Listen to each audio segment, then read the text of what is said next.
छत्तीसगढ़ में एक तरफ शीतकालीन सत्र लगातार जारी है, वहीं दूसरी ओर कड़कड़ाती ठंड के मौसम के बीच बीएड उपाधिधारी शिक्षक अपने प्रदर्शन को लेकर अनिश्चितकालीन धरने पर बैठ गए हैं। यहाँ तूता धरने स्थल पर बैठे हुए सहायक शिक्षक बताते हैं कि वो लंबे समय से अपनी मांगों को लेकर पदयात्रा भी निकाल चुके हैं। उनकी प्रमुख मांग सेवा सुरक्षा है। धरने में बैठे सहायक शिक्षकों का कहना है कि हमारी नियुक्ति भारत सरकार के राजपत्र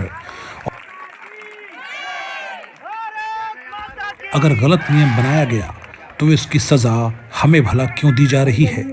अगर हमें नौकरी से निकाल दिया जाएगा तो हमारा पूरा परिवार सड़कों पर आ जाएगा। ऐसे में अपनी समस्याओं को लेकर अब राज्य भर से आए बीएड उपाधिधारी शिक्षक इस तरह से प्रदर्शन कर रहे हैं, अपनी मांगों को बुलंद कर रहे हैं। पहले मैं अपना परिचय दे दूं, क्योंकि थोड़ा परिचय आधा अधूरा लग रहा था। मैं छत्तीसगढ़ प्रदेश राजपत्रित अधिकारी सर, जो प्रदेश के गजेटेड ऑफिसर्स हैं, उस एसोसिएशन का प्रदेश अध्यक्ष हूं और पूरे प्रदेश के 117 संगठनों का जो है नेतृत्व करने का जो है मुझे सौभाग्य मिला है। ये सब आप लोगों के बदौलत मिला। साथियों, छत्तीसगढ़ कर्मचारी अधिकारी फेडरेशन एक ऐसा संगठन है, जब ये संगठन जो है मैदान में उतरा है, प्रदेश के कर्मचारियों के हित में कुछ न कुछ निर्णय लेकर आया है। मेरे साथियों, आप याद करिए, जब इस प्रदेश में भूपेश बघेल जी जो है मुख्यमंत्री थे, उस समय पूरे प्रदेश में सारे शासकीय कार्यालयों में, स्कूलों में जो ताला लगा था और 17 दिन का जो अनिश्चितकालीन आंदोलन यदि हुआ था और जिसमें जिला न्यायालय से लेकर तहसील न्यायालय भी बंद हो गया था, वो आंदोलन नेतृत्व करने का मुझे मौका मिला था। मेरे साथ वो आंदोलन पूरे देश के इतिहास में स्वर्णिम अक्षरों में लिखा जा चुका है। ऐसा आंदोलन पूरे प्रदेश में कभी नहीं हुआ। उसका परिणाम हुआ था तो सरकार को हमको जो है दिए महंगाई भत्ता केंद्र के समान हमको मिला, और जो असंभव चीज था गृह भाड़ा भत्ता 7वें वेतनमान के अनुसार, सरकार को 7वें वेतनमान के अनुसार गृह भाड़ा भत्ता भी देना पड़ा।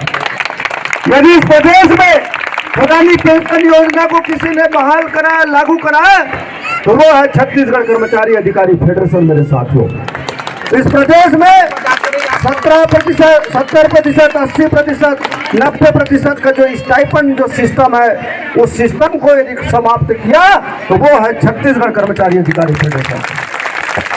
साथियों, मैं इस सरकार से पूछना चाहता हूं, आप जो है, आपने विज्ञापन निकाला, आपने कहा ये पद है, इस पद के लिए योग्यता बीएड है और डीएड है। आपने विज्ञापन निकाला, उसके अनुसार हमारे साथियों ने उस पद के लिए अपना आवेदन भरा। कई ऐसे साथी हैं बीएड किए हुए, कई ऐसे साथी हैं जो शासकीय सेवा में रहे, अन्य पदों में उनको लगा कि उनके योग्यता के हिसाब से, मान लो कोई पटवारी रहा या कोई और किसी छोटे पद में रहे हो, सबने ये सोचा कि ये जो है हमारी योग्यता के अनुसार इस पद में हमको जो है जाना चाहिए। आप लोग जो है व्यापम के थ्रू आए हैं। व्यापम के थ्रू नौकरी लगना कोई मजाक बात नहीं है। ये सरकार को समझना चाहिए। पीएससी में अभी सीबीआई जांच की कार्रवाई अभी चल रही है। व्यापम के ऊपर में आज तक किसी ने उंगली नहीं उठाया। मेरे कहने का आशा है कि आप सबसे योग्य यदि प्रत्याशी रहे होंगे इस पद के लिए, तो निश्चित रूप से मैं आप सबका नमन करता हूँ, अभिनंदन करता हूँ, आप सबको मैं बधाई देता हूँ। आप जो है, हम किसी का विरोध नहीं कर रहे। बीएड वाले साथी, मैं आपको बताना चाहूँगा, कई मेरे साथी यहाँ पर आए हुए हैं। भाई केदार जैन का उल्लेख करना चाहूँगा, जो हमेशा हमारे कर्मचारी नेता है और वो हमेशा मुझसे संपर्क में रहते हैं। और मैं उनको लेकर, आप लोगों को लेकर, मैं शिक्षा सचिव के साथ मेरी चर्चा हुई 2 बार, DPI से मैं चर्चा किया हूँ। सब लोग चाहते हैं कि आपके साथ जो अन्याय हो रहा है यह ठीक नहीं है। लेकिन इस सरकार से मैं पूछना चाहता हूँ, यदि कोई व्यक्ति वहाँ पे चला गया हाई कोर्ट में, और हाई कोर्ट में जाने के बाद में यदि कोई अपील किया है, ठीक है, DED वाले भी हमारे भाई बहन हैं, हम उनके जो नौकरी नहीं छीनना चाहते, लेकिन हमारे जो BED किए हुए साथी हैं उसको आप सर्विस से निकालना चाहते हैं, या माननीय उच्च न्यायालय ने, सर्वोच्च न्यायालय ने जो भी आदेश जारी किया, वहां आपने जो है जो एडवोकेट जनरल नियुक्त करना चाहिए, बहुत जिम्मेदार वकील वहां लगाना चाहिए, वो वकील आपने सरकार ने नहीं लगाया। ऐसा सरकार के ऊपर मेरा आरोप है। सरकार के ऊपर मेरी खुला चुनौती है।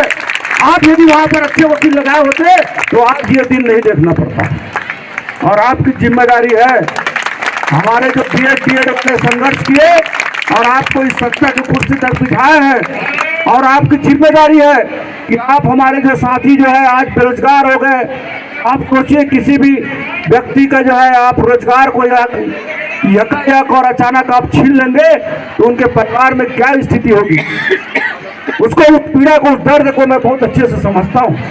इसलिए मैं प्रदेश छत्तीसगढ़ कर्मचारी अधिकारी फेडरेशन का संयोजक होने के नाते मैं इस सरकार से अनुरोध करता हूं कि आप जो है, जो BED धारी हमारे साथी हैं, जिनके संबंध में हम लगातार दबाव बनाए हुए हैं, सरकार कुछ जानकारी भी मंगा रही है, कितने BED वाले हैं, कहाँ कहाँ पदस्थ हैं, सारी जानकारी आ रही है। और मुझे लगता है जिस तरह संघर्ष आपने चालू किया है, और छत्तीसगढ़ कर्मचारी अधिकारी फेडरेशन का जो सहयोग आपके साथ रहेगा हमेशा, और आने वाले समय में बहुत ही सुखद परिणाम निकलेगा, ऐसा मुझे पूरा विश्वास है। मैं बस आप लोगों से इतना विनम्र निवेदन करना चाहूंगा, क्योंकि मैं राजपत्रित अधिकारी हूँ, प्रशासन को बहुत अच्छे से मैं समझता हूँ। आप लोग जो है अपने जोश में होश मत खोइएगा। आप ऐसी बात इस मंच से मत बोलिए सरकार के ऊपर, या व्यक्तिगत टिप्पणी ना करें जिससे जो है मुझे बात करने में प्रशासन से तकलीफ हो। मेरा यही आप लोगों से निवेदन है। आप सब पढ़े लिखे हैं। पुनः आप सभी को मेरी ओर से हार्दिक बधाई, शुभकामनाएं। जो लड़ाई आपने चालू की है, इस लड़ाई को हम अंजाम तक ले जाएंगे, ऐसा मैं आप सबको आश्वस्त करता हूँ।